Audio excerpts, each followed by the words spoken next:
It's time to get your morning started with the news you need to know. News update. This is what's trending with DJ and PK. Hashtag NFL. Noah Lyles can't say nothing after what just happened to him. You know what I'm saying? Then he want to come out and pretend like he's sick.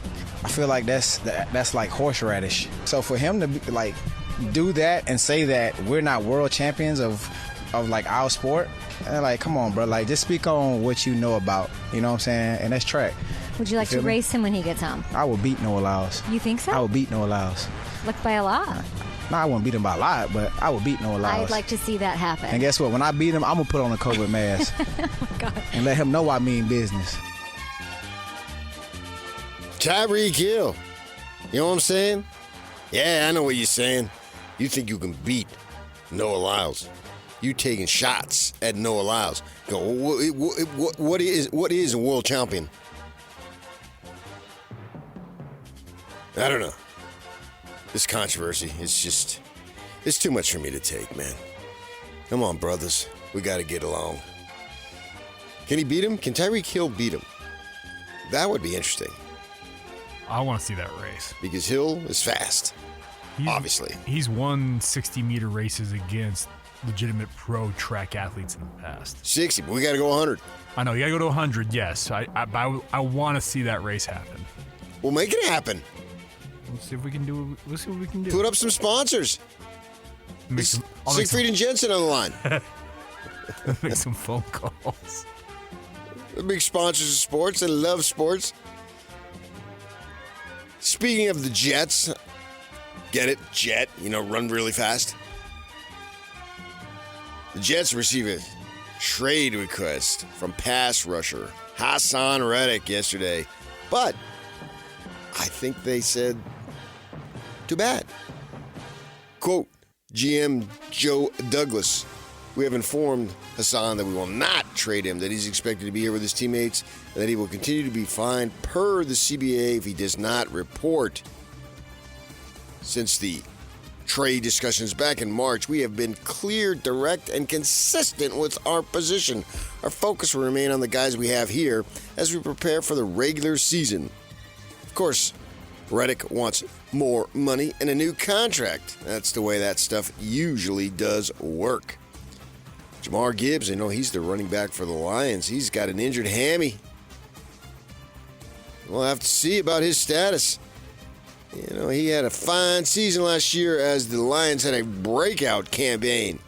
He had 1,261 total yards and got into pay dirt 11 times. Hopefully that hammy for him heals. Still got time. Got just under a month before the first game. Chiefs wide receiver Marquise Brown, we call him Hollywood. He will not require surgery to repair dislocations of the sternoclavicular shoulder joint in their preseason opener against the Jaguars. He was taken to the hospital. The joint is close to major nerves and blood vessels. That's scary. Yeah, apparently the story was that the training staff with the Chiefs recognized it very early on and realized that this was more serious than they could obviously handle there at the facility. Got to get him out of there, man. Air evac. Get him on a helicopter. Take him immediately up to the U of U. Every time I see that helicopter flying up in that direction over my house, I'm thinking, uh-oh. What's going on there? We all do it. Have you ever been in a helicopter? I've never been in a helicopter. I've been in a helicopter multiple times. I've always wanted to. I think it'd be cool. My cousin taught helicopter flying down at UVU. And then, when I first moved over to California, for about 3 years, I didn't do sports. And one of the assignments I had doing news was when the military was escorting the tankers through the Kuwaiti out there. It was like in the early 1980s, I guess, maybe. And so they had me get out to Long Beach Naval Station, which doesn't even exist anymore, which blows my mind away because it was a thriving naval station when I was there, over on Terminal Island. We had to get out there at like 4 in the morning. They took us on a Navy helicopter and flew us out a couple hours into the sea. And then we landed on this aircraft carrier thing, and we then interviewed the guys on the way into port. It was way cool. And they told us if the thing crashes, because it was open, man, it wasn't enclosed. If it crashes into the water, you'll turn upside down, and you think you're swimming up, but you're actually swimming down. So go the other way. Got it. Fortunately, we did not crash. Down is up is down. All was well, and here I am today. Rock me like a hurricane. Let's move on to the NFL minor leagues known as college football. Hashtag college football. Isaac has continued to get better each day. He's seeing the field better. He's making better decisions. He's got a live arm. Ball comes out of his hand like it's supposed to. Very mobile, and that's another facet that is really a strength of his, is being able to have escapability in the pocket and senses the rush very well, and is able to get himself out of jams and still make a play on the move. Isaac Wilson, the kid, the fresh man. Number 2, Brandon Rose. It ain't happening for you here, son. We barely knew ye. Yeah, I would imagine he would take off. He's been there for 2 years. Couldn't get in last year. And was beaten out by a freshman. Sammy, the Bammy, Heward, beaten out by a freshman. Wasn't Sammy the Bammy a 5-star? Was it just the last name? He was a 5-star. Lit up the Elite 11, but you have done the research on this, PK. So many of those Elite 11 guys will transfer once, maybe twice in their career, and it's like over 50%. And he's transferred twice technically, because he went to Cal Poly and then to Utah. They transfer at least once, and then like 40% of those who transfer again. I did that research a few years back. That Elite 11. I don't know what it is with quarterbacks, but I'm wondering how much high school and the program makes everybody look good. Although Corner Canyon obviously makes their quarterbacks look good. Wilson, number 2. Oh, my gosh. We'll get to that later this morning. We got Riley Jensen coming in about 45 minutes, and we'll talk about that. AP preseason poll. Utes 12th. They were, 13th in the other one? 12th in this? I thought they would have been higher. All the love that they're receiving, because they never get their due. And that coach out there, man, he just does not get the credit for the great job that he's done. Says everybody not from here. It just seemed like they were getting so much positive pub in the offseason that I thought it would be higher. And to the shock of no one, it is those outsiders in order: Georgia, Ohio State, Oregon, Texas, and Alabama. Oh, my gosh. October 21st. No, 12th, I think it is. You got Ohio State going to Austin in the big battle. October 12th, the Big Ten. Utes got to get themselves in there. I think Kyle should probably go on and do a podcast and voice his feelings on that. It's been like 3 days. And then whoever gets that, the latest podcast that he agrees to go on, Breaking they will news! act like it's the biggest thing. As he continues to say, major realignment is coming. And down at BYU, you just heard Kalani Sitake and Aaron Roderick. The battle between Jake Retzlaff and Jibo, Gary Bohannon, it's going to continue. There's no deadline for naming a starter. They may not even name it until like the second quarter, August 31st. You're both going out in the first series. We're not going to really determine this. Yeah, that's how tight this thing is. What are your sources telling you, Yakamami? Jibo is in the lead, but that does not mean that Jake can't make up the ground on his end this week as well. I think this is the pivotal week. This is the week. Yeah. 3 weeks in, you're starting to really transition into game week starting next week, so you got to have a feeling, I think, by the end of this week, who's going to be the guy. Right. Jibo with the slight. Retzlaff still in the mix. I think this is a big week. If Jibo just plays very well this week, then he'll go into it next week as the starter. And then what does that mean in the season? I don't know. Will they have a quick hook? They got to win this year. And they got to win the games that they're supposed to win, if that makes any sense. Yeah, absolutely. Meaning, these games right at the start, you got to win them. because that's going to help you big time being able to go to 3-0 to get to 6 and blah, blah, blah. So I think, maybe you'd have a quicker hook than you normally have if things aren't working. So whoever doesn't win, certainly keep your head up, man. There's no doubt about that as far as that goes. Well, and to back you up, Kalani's coached for 8 seasons, PK. You know how many seasons he's had a quarterback finish the entire regular season? 1. 3. What do you mean finish? So they've played the quarterback has started all 12 of the regular season games. It happened 3 times in his 10 years BYU football coach.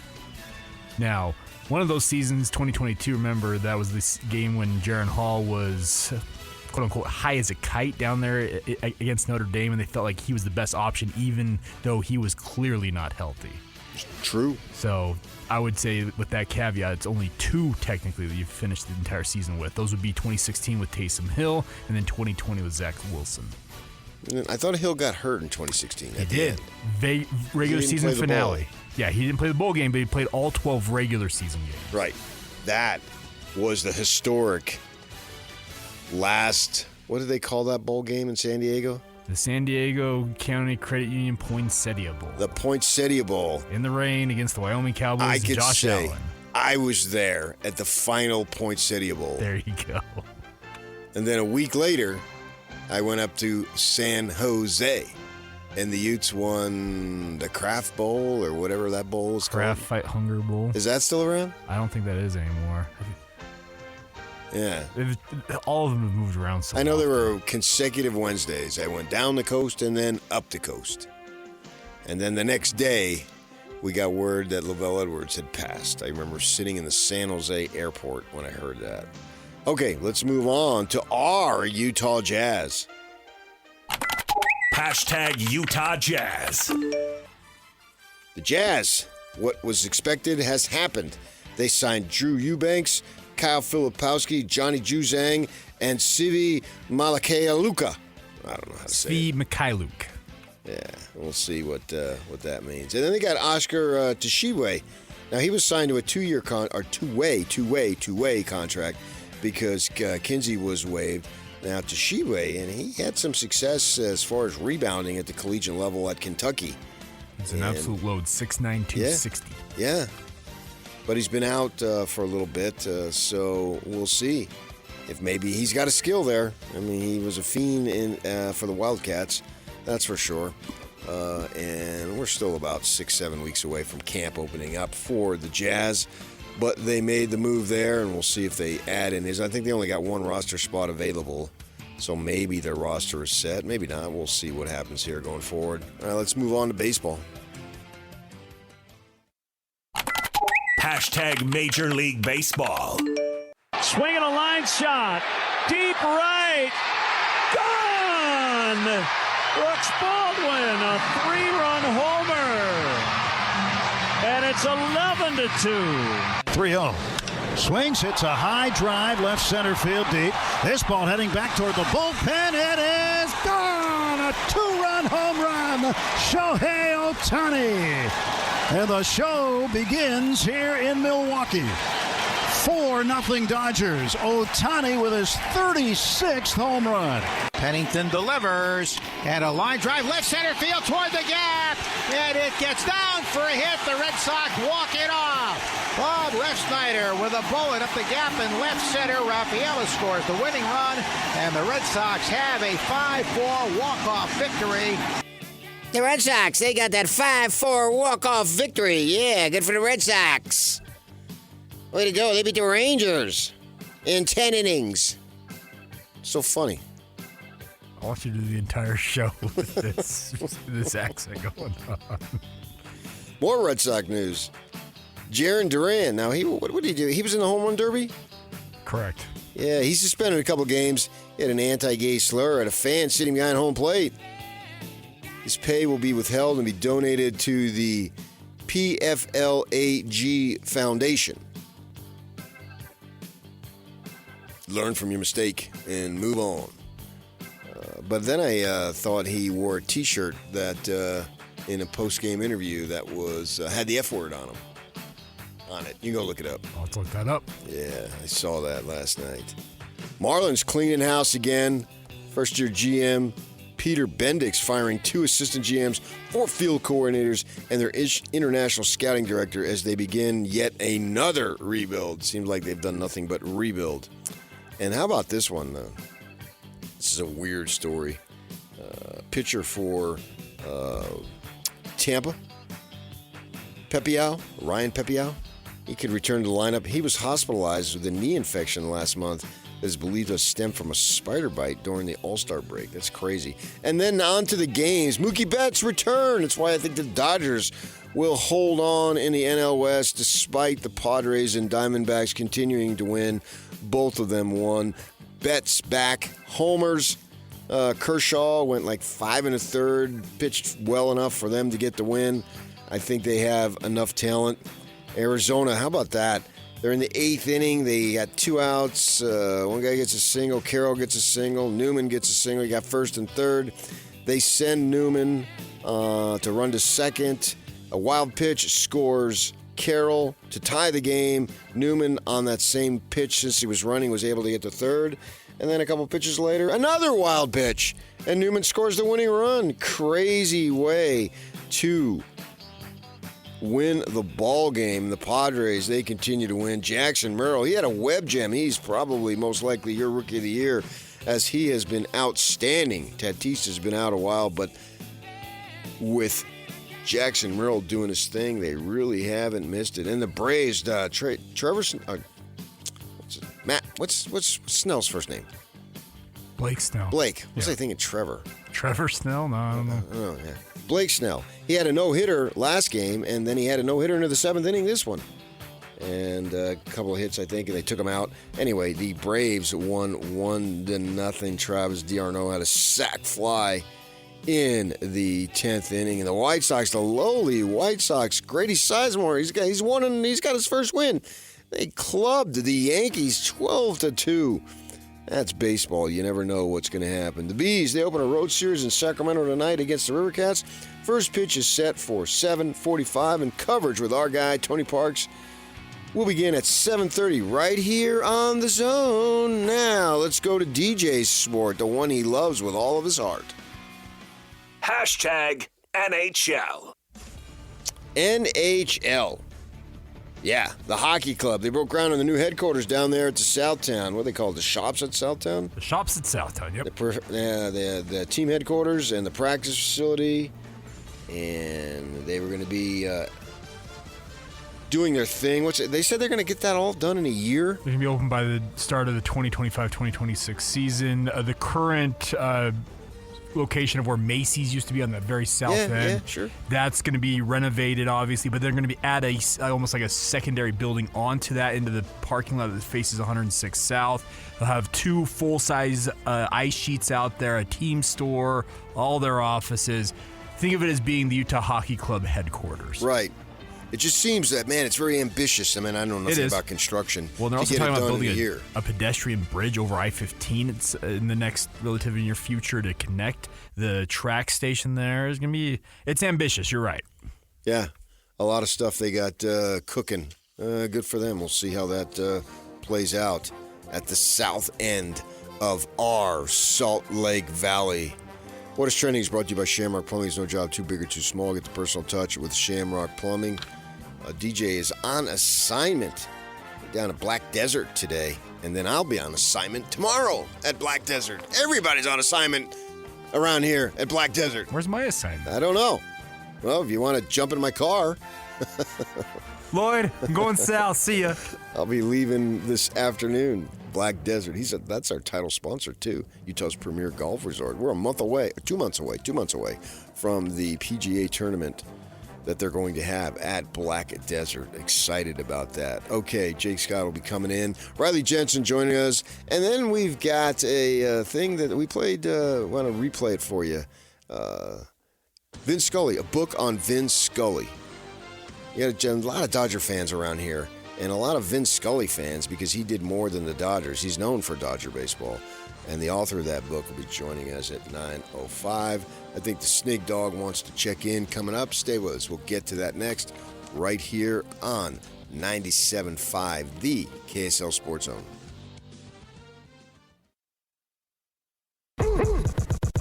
Ladies and gentlemen, may I present... This